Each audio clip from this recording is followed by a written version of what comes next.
I'm John Davies with GreenBiz. I'm here with Nigel Topping with CDP. Welcome, Nigel. Hi, John. So, Nigel, CDP, tracking emissions, tracking water, tracking forestry. How are we doing? How is business doing against these metrics that you measure, and who's getting this information? Well, business is doing better and better, but there's a long way to go. As we know, systemically, things are still going in the wrong direction. But in terms of the levels of interest and the levels of transparency, we're making really good progress. I mean, this year we'll have 767 investors with $92 trillion of assets asking for information from businesses on not just emissions, but risks, opportunities, governance and strategy and investments.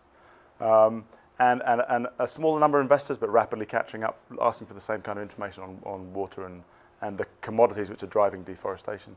And I think that we're seeing very significant increases in the quality of the data. In every year, more and more investors using the data in more and more sophisticated ways. But I think it's also true to say that in many ways we're still at the beginning of the sophisticated application of the understandings that are there in companies. So, for example, just last year we published our 3% solutions report with WWF and McKinsey.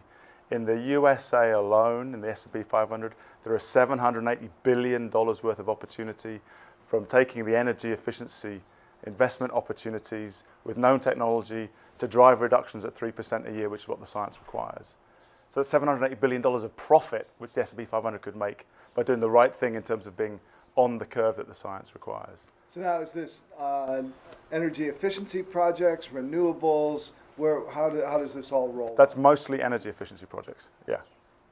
So what's holding people back? Well, I mean, one is a lack of ambition. There are very few companies still that are setting the levels of ambition that the science requires, so roughly 3%, 3.2% per year to 2020 and beyond. There's a lot of companies with very short-term targets. Secondly, a lot of C-suite don't find it very interesting to invest in facilities management type.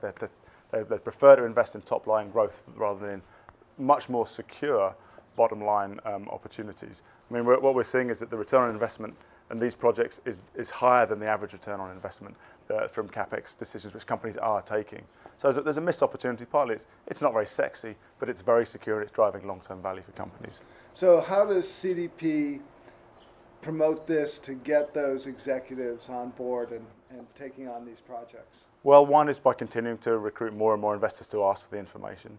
Two is by working more and more with investors and with analysts to produce research which highlights the very interesting correlations between high levels of transparency and performance on climate and economic metrics. Another one is to produce pieces of research like that which illustrate the opportunity in very concrete business terms, not in environmental terms, to help raise the levels of interest and awareness.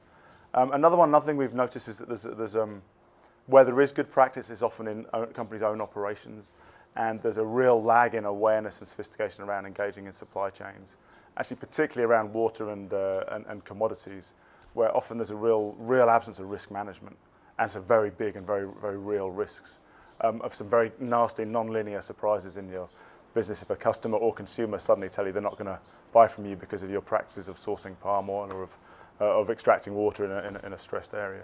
So a lot of it's around pushing engagement with the supply chain. We've just launched an initiative we call Action Exchange with 6 of our supply chain members to help them engage with their suppliers to help their suppliers take some of those low-hanging energy efficiency investment opportunities. All right, great. So I've been talking with Nigel Topping of CDP about nonlinear surprises and lots of other things. So thanks a lot, Nigel. Thanks, John.